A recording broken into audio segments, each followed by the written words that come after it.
ஓம் நமச்சிவாய. ஓம் குரு பிரம்மா குரு விஷ்ணு குருதேவோ மகேஸ்வரா குரு சாட்சாத் பரபிரம்மா தஸ்மகே ஸ்ரீ குருவே நமக. Sunlight astro multiphase media YouTube channel வழியாக தங்களை சந்திப்பதில் மகிழ்ச்சி அடைகிறேன். குரு பயிற்சி பலன்கள் வரிசையில் இன்றைய தினம் கன்னிராசிக்காரர்களுக்கு தற்போது நடக்கவிருக்கின்ற குரு பயிற்சி எவ்வாறு இருக்கும் என்பதை பார்ப்போம். வருகின்ற சித்திரை மாதம் 31ஆம் தேதி, மே மாதம் 14ஆம் தேதி புதன்கிழமை அன்றுதான் குரு பகவானாகப்பட்டவர் ரிஷபராசியிலிருந்து மிதனராசிக்கு பயிற்சி ஆகிறார். இந்த குரு பயிற்சி பலன்கள் கன்னிராசிக்காரர்களுக்கு எவ்வாறு இருக்கும் என்பதை பார்ப்போம். முதலில் கிரக நிலைகளை பார்த்து விடுவோம். அதாவது சித்திரை 23ஆம் தேதி புதன் மீனராசியிலிருந்து பயிற்சி அடைந்து மேஷராசிக்கு வந்து விடுகிறார். சித்திரை 31ஆம் தேதி சூரியன் மேஷராசியிலிருந்து ரிஷபராசிக்கும், ரிஷபராசியில் இருக்கக்கூடிய குரு மிதனராசிக்கும் பயிற்சியாகி சென்று விடுகின்றனர். ஜென்ம ராசியில் கேது, கன்னிராசியில் கேது, மீனராசியில் ராகு சுக்கிரன் சனி, கடகராசியில் செவ்வாய் நீச்சம் பெற்றிருக்கிறார். சந்திரனாகப்பட்டவர் அனுஷ நட்சத்திரம் விருச்சிக ராசியில் சஞ்சரிக்கிறார். இதுதான் கிரகநிலைகள் குரு பயிற்சி நடக்கும் தினத்தன்று. சரி, கன்னிராசிக்காரர்களுக்கு எவ்வாறு இருக்கும் இந்த குரு பயிற்சி பலன்கள்? குரு பகவானை பொறுத்தவரையில் மிதனராசிக்கும் சரி கன்னிராசிக்கும் சரி ஒரு 100% சுபர் என்று சொல்ல முடியாது. 50% தான் சுபர், 50% அசுபர்.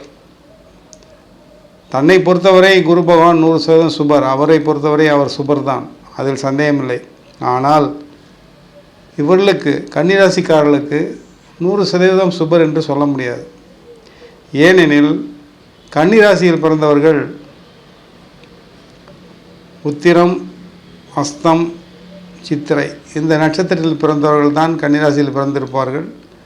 இவர்கள் கண்டிப்பாக ஒரு மத்தியம வயதில் குரு திசையை சந்தித்திருப்பார்கள்.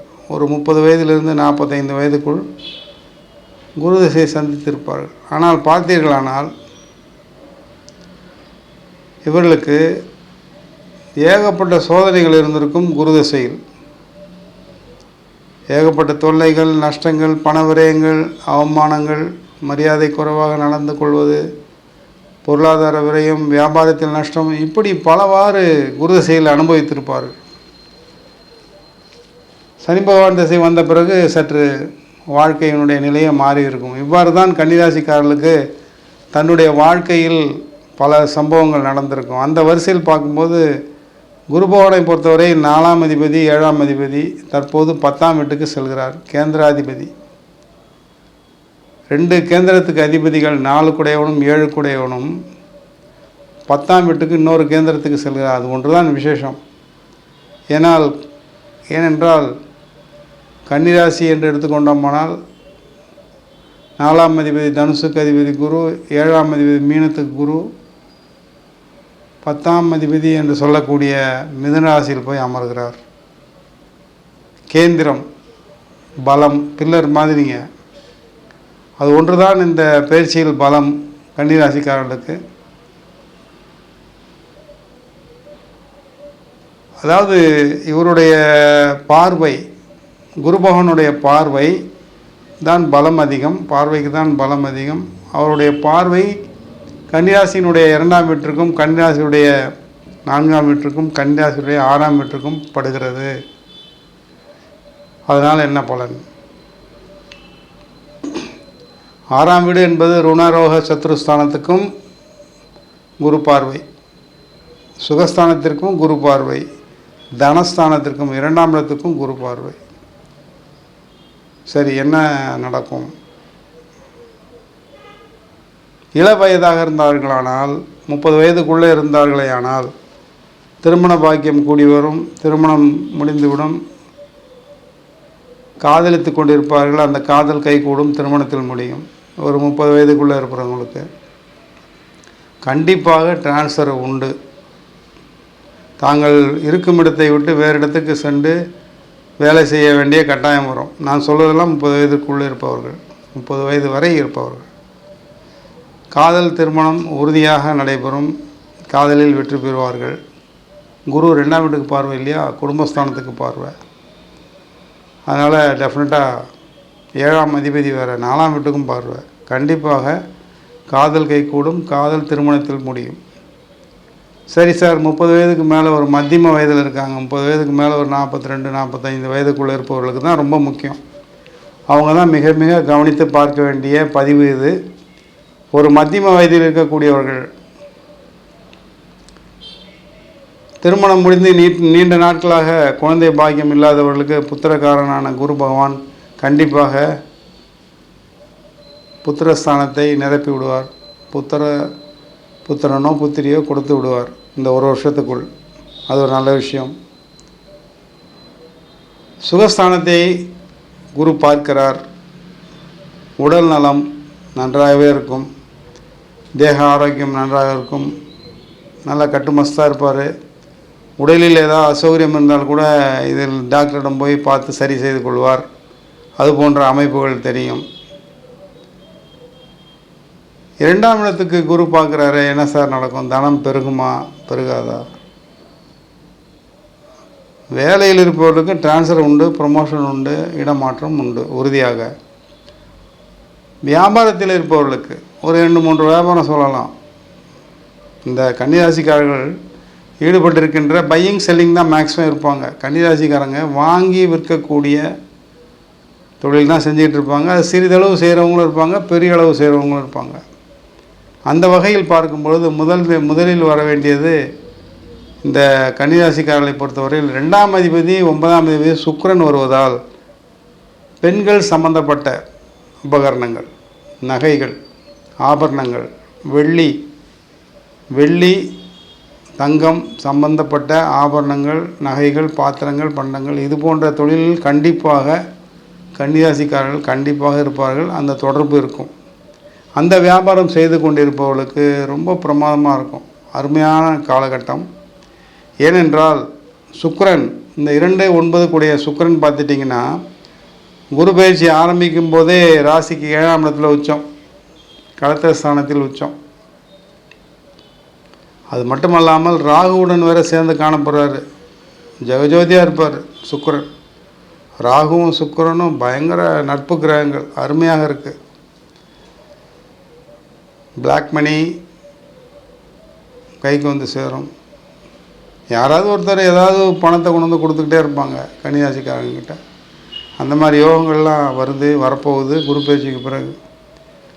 தனஸ்காரகன் தனஸ்தானத்தை பார்க்குறாரு.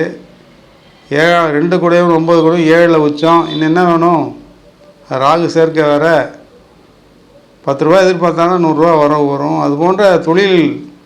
இது போன்ற தொழிலில் இருப்பவருக்கு மிக அருமையான காலகட்டம். நன்றாக வியாபாரம் நன்றாக இருக்கும், வருமானம் பெருகும், தொழில் பிரசித்தமாகும். 1. 2, வியாபாரத்தில் கூட்டாளிகளாக இருப்பவர்கள், கூட்டணி தொழிலில் இருப்பவர்கள், பார்ட்னர்ஷிப் தொழிலில் இருப்பவர்கள் உடைந்து விட்டு 2ஆக உடஞ்சிடும், பிரிஞ்சிடுவாங்க. பிரிஞ்சு இவர் கன்னிராசிக்காரர் தனி முதலாளி ஆகி விடுவார். அவர் வெளியே போக வேண்டியதான். கூட சேர்ந்தவங்க வெளில போயிடுவாங்க. அது கண்டிப்பாக நடக்கும். அடுத்தது பார்த்துட்டிங்கன்னா இவங்க பையிங் செல்லிங்கில் பார்த்துட்டிங்கன்னா இவங்களுக்கு 2 கூடையவன் 9 கூடையவன் சுக்கிரன்னு சொன்னேன் இல்லையா. டெக்ஸ்டைல்ஸ், நீர் சம்பந்தப்பட்ட, தண்ணீர் சம்பந்தப்பட்ட, திரவ பொருட்கள் சம்பந்தப்பட்ட வியாபாரம் எதுவாக இருந்தாலும் அது நன்றாக நடக்கும். வாட்டர் கேன் பிஸ்னஸாக இருக்கலாம், அல்லது அராக் ஷாப்பாக கூட இருக்கலாம். ஒயின் ஷாப்பு, அராக் ஷாப், அது கூட தண்ணி தானே. வாட்டராக கூட இருக்கலாம், வாட்டர் பிஸ்னஸ் பண்ணுறவங்க. இது போன்ற தொழில் சம்மந்தப்பட்டிருப்பவர்களுக்கு அபரிமிதமான வருமானம் பெருகும். கன்னிராசிக்காரர் ஒருத்தர் அராக் ஷாப் வச்சுருக்காரு, ஒயின் ஷாப் வச்சுருக்காருன்னா கொலை குத்து தான். அருமையான வருமானம். ஒரு லெவல் ஆகிடுவார், ஃபஸ்ட் கிளாஸாக வந்துடுவார். நல்ல பிளாக் மணி, அந்த ஒயிட் மணி எல்லாம் கையில் போடலாம். நல்ல காலகட்டம். இந்த குரு பயிற்சிக்கு பிறகு பெரிய அளவில் கன்னிராசிக்காரர்கள் எதிர்பார்க்கலாம். மிகப்பெரிய அளவில் பண நடமாட்டம் கைக்கு வந்து சேரும். தயாராக இருங்கள் கன்னிராசிக்காரர்கள். சரி, மூன்றாவது ட்ரேடிங்னு சொன்னேன் இல்லையா?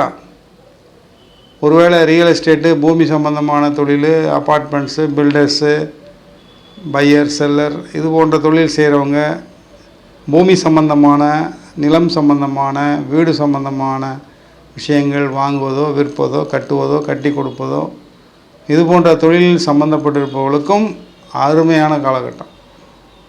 அதிகப்படியான லாபம் வராட்டால் கூட லாபம் வரும், நன்றாக சம்பாதிப்பார்கள். என்ன காரணம் அப்படின்னா, 11ஆம் வீட்டில் லாபஸ்தானத்தில் செவ்வாய் அமர்ந்திருக்கிறார். அவர் இன்னும் சிறிது நாட்களில் 12ஆம் வீட்டுக்கு வந்து விடுவார். பரவாயில்ல, 3-8 கூடயும் 12 அமையிறது, பூமிக்காரர்களான செவ்வாய் அமையிறது ரொம்ப கொடுப்பனை தான். பெரிய அளவில் வெற்றி காண்பார்கள். இதெல்லாம் ஓகே. 4வது சொல்லக்கூடிய பாயிண்ட் என்னென்னா, இவர்கள் மிகவும் எச்சரிக்கையாக இருக்க வேண்டிய விஷயங்கள் 2 இருக்கிறது. இது நெகட்டிவ் சைடு. இப்போ நான் சொல்ல போகிறது முதல் விஷயம், இவருடைய 6ஆம் வீட்டுக்கு குரு பார்வை இருப்பதால் ஏற்கனவே உடலில் தொல்லை இருப்பவர்கள் அதிலிருந்து மீண்டும் வெளியில் வந்து விடுவார்கள். நன்றாக இருப்பவர்களுக்கு ஒருவேளை உடல்நலம் பிரச்சனைகள் வரலாம், உடல்நல தொல்லைகள் வரலாம். உடல்நலத்தில் கவனம் வையுங்கள், உடல்நலத்தை பார்த்து கொள்ளுங்கள். கண்டிப்பாக நம்மளுக்கு தான் உடம்பு நல்லா இருக்குது, அப்படி போனால் இப்படி போனால் ஏதாவது போனீங்கன்னா சிக்கலாயிரும். அது ஒன்று. கண்டிப்பாக இந்த அடுத்த 1 வருடத்திற்கு, குரு பயிற்சிக்கு பிறகு அடுத்த 1 வருடத்துக்கு உடல்நலத்தில் கவனம் தேவை. 1. 2வது விஷயம், நெகட்டிவ் விஷயம் என்னென்னா, 7ஆம் இடம் களத்திரஸ்தானம்.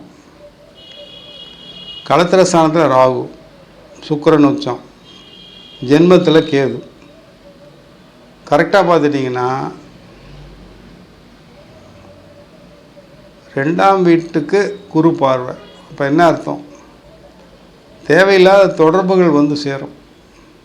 ஆண்களாக இருந்தாலும் பெண்களாக இருந்தாலும் அடுத்த பாலினத்தவருடன் எச்சரிக்கையாக இருங்கள்.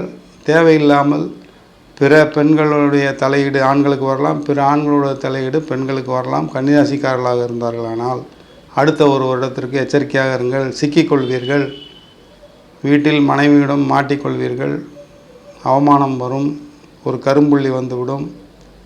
கவனம் தேவை. பணம் விரயமாகிவிடும். பணம் விரயமாகும். பணத்தினுடைய நடமாட்டம் நின்றுடும். வருமானம் குறைஞ்சிடும்.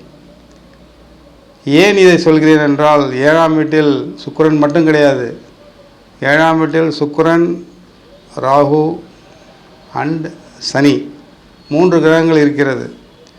ஓகே, ராகு கேது பயிற்சி அடுத்த இன்னொரு 15-20 நாளில் ராகு பயிற்சி ஆகிடுவார். சந்தோஷம். அடுத்து சுக்கிரனும் பயிற்சி ஆகிடுவார் ஒரு 2 மாதத்துக்குள்ளே. நிரந்தரமாக அங்கே அமர்வது சனி பகவான். 6குடையவன், ருண ரோக சத்ருஸ்தானாதிபதி, கலகத்தை மூட்டுபவன், கலகத்தை உண்டாக்குபவன், பிரச்சனைகளை கொடுக்கக்கூடியவன். 6குடையவன், ருண ரோக சத்ருஸ்தானாதிபதி 7ஆம் வீட்டில். எச்சரிக்கை தேவை. இவர் குரு பகவானுடைய ஆட்டம்லாம் 1 வருஷத்துக்கு தான். ஆனால் 7ஆம் வீட்டில் இருக்கக்கூடிய சனி பகவான் இன்னும் 2.5 வருஷத்துக்கு ஆட்டம் போடுவார். மிகுந்த கவனத்துடன் செயல்படுங்கள் இந்த 2 விஷயங்களிலும். 1 தங்களுடைய உடல்நலம், 1 உங்களுடைய கேரக்டர், உங்களுடைய நடவடிக்கை சரியாக இருக்க வேண்டும். கவனம் தேவை. இதை மனதில் வைத்து கன்னிராசிக்காரர்கள் தங்களுடைய வாழ்க்கை பயனை அனுபவித்து கொள்ளலாம். தங்களுடைய வியாபாரத்தை தொடர்ச்சியாக செய்து கொள்ளலாம். அதிகப்படியான லாபத்தை பெறுவீர்கள். நல்லபடியாக தங்களுக்கு அனைத்தும் வந்து சேரும். சரி, மற்ற தொழிலில் இருக்கிறவங்களுக்கெல்லாம் நல்லா இருக்கும். நான் ஸ்பெசிஃபைடாக சொன்னது ஒரு 3 தொழில் சொன்னேன். இப்போ இதுலேயே கன்னிராசிக்காரர்கள் கூட சில பேர் என்ன பண்ணுவாங்கன்னா, ஷேர் மார்க்கெட்டிங்கில் இருப்பாங்க, சில பேர் ஃபைனான்ஸ் தொழிலில் இருப்பாங்க, சில பேர் வெகு சிலர் டீச்சிங் ப்ரொஃபஷனில் இருப்பாங்க, வெகு சிலர் இந்த கலைப்பொருட்கள் சம்மந்தப்பட்ட துறையில் இருப்பாங்க, கலைத்துறையை சம்மந்தப்பட்ட துறையில் இருப்பாங்க. அவர்களுக்கெல்லாம் கூட மிக மிக அருமையாக இருக்கும். எல்லா தொழிலும் அருமையாகத்தான் இருக்கும். ஆனால் தங்களுடைய உடல் நலத்தையும் தங்களுடைய குணத்தையும் பார்த்து கொள்ள வேண்டும். அடுத்த ஒரு வருடத்திற்கு எச்சரிக்கை தேவை. 2வது 7ல் இருக்கக்கூடிய சனியை பார்த்து கொள்ளுங்கள். அப்பப்போ உங்களுக்கு வந்து ஏதாவது பிரச்சனை கொடுத்துக்கிட்டே இருப்பார், சிக்கல் கொடுத்துக்கிட்டே இருப்பார். நீங்கள் அந்த சிக்கலை தாண்டி போய்கிட்டே இருக்கணும். சிக்கலில் மாட்டினீங்கன்னா சின்ன பின்னம் ஆயிடுவீங்க. எச்சரிக்கை. சரி சார், என்ன பண்ணலாம், இதுக்கு ஏதாவது ஒரு சிறிய எளிய ரெமெடி ஏதாவது சொல்லுங்கள், ஏதாவது பரிகாரம் சொல்ல முடியுமா அப்படின்னு கேட்டிங்கன்னா 2 விஷயம் சொல்லுவேன். எது முடியுமோ பண்ணிக்கங்க, இல்லை 2மே பண்ணிக்கங்க. மாதத்திற்கு 2 முறை வரக்கூடிய ஏகாதசி தினத்தன்று விரதம் இருங்கள். விரதம்னா எப்படி இருக்கணும்? பட்னி இருக்கணுமா? கிடையாது. அன்று நாள் முழுவதும் காலையில் கோதுமை உப்புமா, நைட்டு கோதுமை சப்பாத்தி, மத்தியானம் ஏதாவது இட்லி அப்படி சாப்பிடுங்க. சாப்பாடு சாப்பிடக்கூடாது.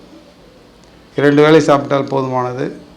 ஒரு வேளை கோதுமை உப்புமா, ஒரு வேளை கோதுமை சப்பாத்தி சாப்பிடுங்க. டோட்டலாக ரைஸ் அவாய்ட் பண்ணிவிடுங்க. ஏகாதசி விரதம் இருங்கள். மாதத்துக்கு 2 முறை, வளர்பிறை ஏகாதசி, தேய்பிறை ஏகாதசி.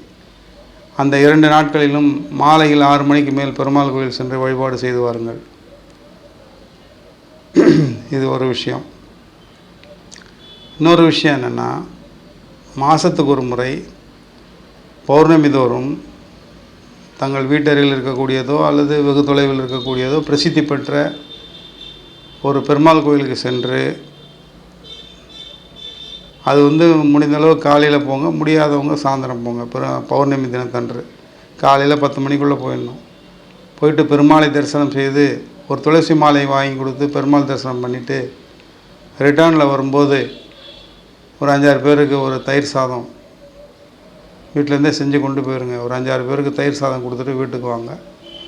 முடிஞ்சால் இந்த 2 பரிகாரமும் செய்யுங்க, அல்லது ஏதாவது ஒன்று செய்யுங்க, உங்களுடைய விருப்பம். கண்டிப்பாக தங்களுக்கு ஏற்படக்கூடிய இன்னல்களோ, தொல்லைகளோ, பிரச்சனைகளோ, இடையூறோ, இடைஞ்சல்களோ கண்டிப்பாக அதிலிருந்து வெளியில் வந்து விடுவீர்கள்.